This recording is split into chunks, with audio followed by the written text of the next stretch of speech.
ኢትዮ ቢዝነስ ተጀምሯል። በዛሬው ቆይታችን የኢትዮጵያ ብሔራዊ ባንክን የ200 ሚሊዮን ዶላር ጨረታን የተመለከተ መረጃ፣ ኢትዮ ቴሌኮም በኢትዮጵያ ሰነደ መዋለ ንዋይ ገበያ ስለመመዝገቡ እንዲሁም ደግሞ ሌሎች መረጃዎችን ወደ ተመልካቾች እናደርሳለን። በዝርዝር ጉዳዮቻችን ደግሞ የአርሰናል የፕሪሚየር ሊግ ዋንጫ ማንሳትን ተከትሎ ከዚህ ጋር በተገናኘ ስለ ቢዝነስ እንቅስቃሴ እናነሳለን።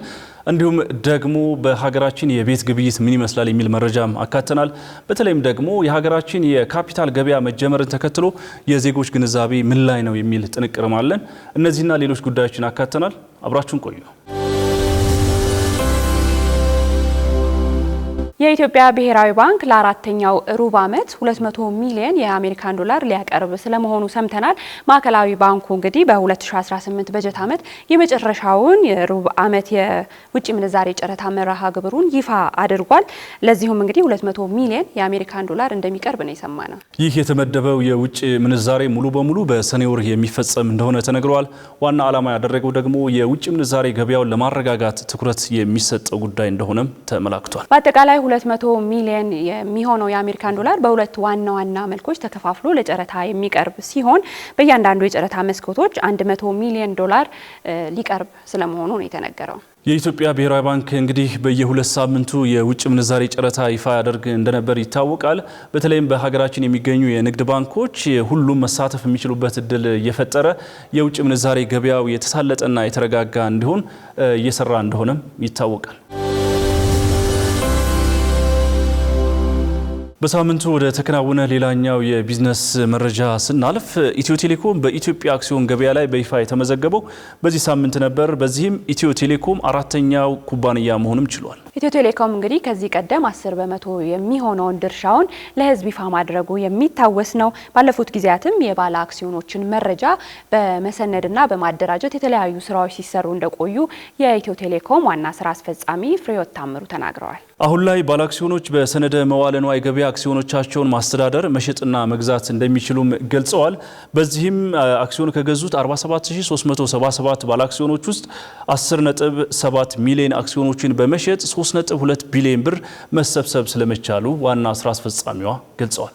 ከነዚህም መካከል 45000 የሚሆኑት ባለ አክሲዮኖች መረጃ ተጣርቶ ወደ 10.1 ሚሊዮን አክሲዮን በ3 ቢሊዮን ብር ለባለ አክሲዮኖች ብቁ ሆኖ በመገበያ ማዕቀፍ ውስጥ መካተቱን ነው የተናገሩት። በዚህ የማስጀመሪያ መርሃ ግብር ላይም የኢትዮጵያ ካፒታል ገበያ ባለስልጣን ዋና ዳይሬክተር የሆኑት ሀና ተህልኩ ተገኝተው ነበር። እሳቸው እንዳሉትም ግዙፍ የመንግስት የልማት ድርጅቶች ባለፉት ጊዜያት በመንግስት ሙሉ በሙሉ ይተዳደሩ ነበረ። ነገር ግን እንደ ኢትዮ ቴሌኮም ያሉ ኩባንያዎች ለህዝብ ወደ አክሲዮን ገበያ መምጣታቸው ንቁ ተሳታፊና ተወዳዳሪ እንዲሆኑ እንደሚያስችላቸው ተናግረዋል። ኢትዮ ቴሌኮም የባለቤትነት ይዞታን ክፍት በማድረግ የመጀመሪያው የመንግስት የልማት ተቋም በመሆን በኢትዮጵያ ሰነደ መዋለ ንዋይ ገበያ ላይ መመዝገቡ ተነግሯል። በዱባይ በተለያዩ የንግድ ስራዎች ላይ የተሰማሩ ኢትዮጵያውያን ቁጥር ከ1600 በላይ መድረሱ ተነግሯል። እንግዲህ ኢትዮጵያውያን በተለያዩ ሀገራት ተሰማርተው ከሚሰሩባቸው ሀገሮች መካከል ዱባይ አንደኛዋ ናት። ኢትዮጵያውያን ባለሀብቶች ቁጥርም ባለፉት 10 ዓመታት ውስጥ 1676 መድረሱ ነው የተነገረው። ይህ የተገለጸው የዱባይ ንግድ ምክር ቤት ከአዲስ አበባ ንግድና ዘርፍ ማህበራት ምክር ቤት ጋር በመተባበር ባዘጋጀው የኢትዮ ዱባይ የቢዝነስ ትብብር ፎረም ላይ ነው። ቀደም ብለሽ እንደገለጽሽው በርካታ ኢትዮጵያን በዱባይ በተለያየ ቢዝነስ ላይ ተሰማርተው ይገኛሉ። በተለይም ደግሞ በሪል ስቴት፣ በሎጂስቲክስ እና በንግድ ዘርፎች ዋና መስኮች እንደሆኑም ተመላክቷል። በተለይም እንደ አውሮፓውያን አቆጣጠር ከ2015 እስከ 2025 ባለው ጊዜ ከፍተኛ ቁጥር የተመዘገበ ሲሆን በ2026 የመጀመሪያው ሩብ ዓመት ደግሞ 91 የሚሆኑ አዳዲስ ኢትዮጵያውያን በዱባይ ኩባንያዎች መመስረታቸው ነው የተነገረው። በነገራችን ላይ ኢትዮጵያ በርካታ የቢዝነስ ልውውጥ ከምታደርግባቸው ሀገራት መካከል ዱባይ አንዷ ነች። መረጃዎች ይፋ እንዳደረጉትም እንግዲህ ነዳጅን ሳይጨምር ማለት ነው 6.2 ቢሊዮን ዶላር የሚደርስ የእርስ በርስ የቢዝነስ ልውውጥ አላቸው። ከዚህም ባለፈ የዱባይ ባለሀብቶች በኢትዮጵያ በተለያየ ዘርፍ ላይ ተሰማርተው ይገኛሉ። እስካሁንም 130 ኩባንያዎች በኢትዮጵያ በቢዝነስ ስራ ላይ ተሰማርተው ይገኛሉ። ዘገባው የሪፖርተር ነው። ከኢትዮ ቢዝነስ ጋር ነው ቆይታ እያደረጋችሁ ያላችሁት።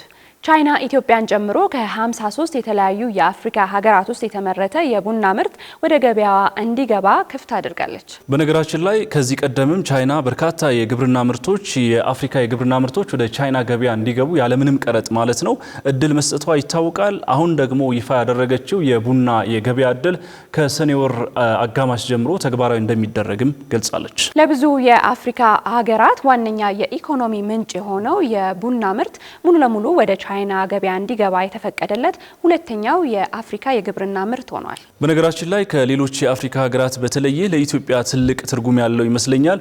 ኢትዮጵያ ከፍተኛ ቡና አምራች ሀገር ከመሆኗ ጋር በተገናኘ ማለት ነው። በቀጣይም የኢትዮጵያ የቡና ገበያ መዳረሻ ቻይና እንደምትሆንም ይጠበቃል። ተመልካቾች ካፍታ ቆይታ በኋላ ወደ ሌሎች መረጃዎቻችን እንመለሳለን። በሀገራችን የቤት ፍላጎት በከፍተኛ ሁኔታ እየጨመረ እንደሆነ ይታወቃል። በአማካኝ የአንድ ቤት ዋጋ ስንት ነው? በሀገራችን ያለው አጠቃላይ የቤት ግብይት ምን ይመስላል? የሚለውና ሌሎች ተያያዥ ጉዳዮች ላይ የወጣ ጥናት ላይ ተመርኩዞ ባልደረባችን አጥናፉ አበራ ዳሰሳ አድርጓል። እሱን ተከታትለን እንምጣ።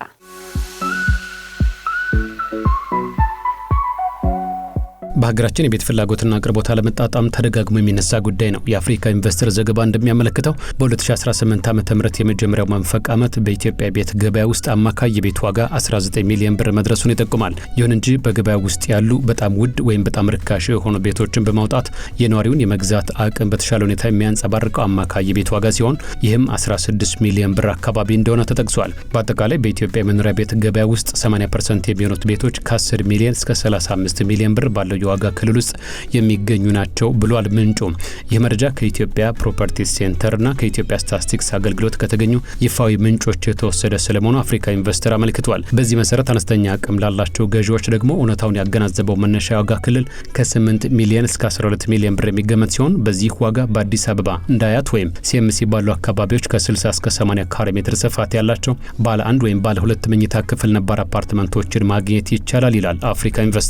በሌላ በኩል የቅንጦት ወይም ሌክዠሪ ቤቶች ዋጋ ከ60 ሚሊዮን እስከ 200 ሚሊዮን ብር የሚጠይቅ ሲሆን ይህም እንደ ኦልድ ኤርፖርት ወይም ቦሌ ባሉ ተፈላጊና ምቹ ቦታዎች ላይ የሚገኙ ከ350 እስከ 500 ካሬ ሜትር ስፋት ያላቸው የራሳቸው ግቢ፣ አስተማማኝ ኃይል አቅርቦትና ዘመናዊ አጨራረስ ያላቸውን አዳዲስ ቪላዎችን ለመግዛት የሚያስችል ነው። በ2018 ዓ.ም የኢትዮጵያ የሪል ስቴት ገበያ መረጃ መሰረት ደግሞ በቤት የጥሪ ዋጋና ከድርድር በኋላ ባለው በመጨረሻው መሸጫ ዋጋ መካከል ያለው ልዩነት በአማካይ 10% ገደማ ሲሆን በአብዛኛው ከ8 እስከ 12 በሚደርስ የዋጋ ቅናሽ ውስጥ ግብይቱ ይጠናቀቃል። በዚህ መረጃ ምንጫችን መሰረት በዚህ ዓመት አጋማሽ በተሰበሰበው መረጃ በኢትዮጵያ የቤት ገበያ የአንድ ካሬ ሜትር መካከለኛ ዋጋ 150 ሺህ ብር ነው የተባለ ሲሆን አጠቃላይ አማካይ ዋጋው ደግሞ ከፍ ብሎ በአንድ ካሬ ሜትር 190 ሺህ ብር ይደርሳል። እንደ ዘገባው ከሆነ ከፍተኛው የዋጋ ተመን በአዲስ አበባ በኦልድ ኤርፖርትና ቦሌ አካባቢ የተመዘገበ ሲሆን በአንድ ካሬ ሜትር ከ250 ሺህ እስከ 500 ሺህ ብር ይጠየቅበታል። በአንጻሩ እንደ ጀሞ፣ ለቡና፣ ንፋስ ስልክ ባሉ የከተማዋ ወጣ ያሉ አካባቢዎች በዝቅተኛ ዋጋ ቤት የሚገኝ ሲሆን በአንድ ካሬ ሜትር ከ80 ሺህ እስከ 140 ሺህ ብር ይሸጣል ተብሏል። አስቀድመን የጠቀስናቸው የቤት ዋጋ ቁጥሮች ከአንድ ዓመት በፊት ከነበረው ዋጋ ጋር ሲነጻጸሩ በኢትዮጵያ የቤት ዋጋ በብር ሲሰላ 12% ገደማ እድገት እንዳሳየ በዘገባው ተጠቅሷል። ካለፉት 10 ዓመታት ወዲህ ባለው ጊዜ ግን በሀገሪቱ የቤት ዋጋ የ700% ገደማ ወይም 8 እጥፍ ጭማሪ አሳይቷል። ይህ ከፍተኛ እድገት በአብዛኛው ከረጅም ጊዜ የዋጋ ግሽበትና ከብር የመግዛት አቅም መውረድ ጋር የተያያዘ ቢሆንም በአዲስ አበባ ባለው ከፍተኛ የቤት ፍላጎት ምክንያት ትክክለኛ የቤት ዋጋ በራሱ በየዓመቱ የ80% ገደማ እድገት ማሳየቱ በአፍሪካ ኢንቨስተር ተጠቅሷል። በ2018 ዓ.ም የኢትዮጵያ የመኖሪያ ቤት ገበያ ውስጥ አፓርትመንቶችና ኮንዶሚኒየሞች 65% ያሉን ድርሻ የሚይዙ ሲሆን ቪላዎች 25%፣ ታውን ሃውሶች የሚባሉት 5% እንዲሁም ስቱዲዮዎችና ሌሎች አማራጮች ቀሪውን 5% ይሸፍናሉ። ይህ መረጃ በአዲስ አበባ ከተማ ውስጥ የመሬት እጥረት በመኖሩ ምክንያት የቤት ልማቱ በብዛት ወደ ላይ የማደግ አቅጣጫ እየተከተለ መሆኑን በግልጽ ያሳያል። በሌላ በኩል በገበያ ውስጥ ያሉ የቤት ዋጋዎች እንደ ቤቶቹ አይነትና መጠን የሚለያይ ሲሆን ስቱዲዮና ባለ አንድ መኝታ አፓርትመንቶች ከ9 ሚሊዮን እስከ 13 ሚሊዮን ብር እንዲሁም ባለ ሁለትና ባለ 3 መኝታ አፓርትመንቶች ከ13 ሚሊዮን እስከ 22 ሚሊዮን ብር ባለው ዋጋ ውስጥ ይሸጣሉ።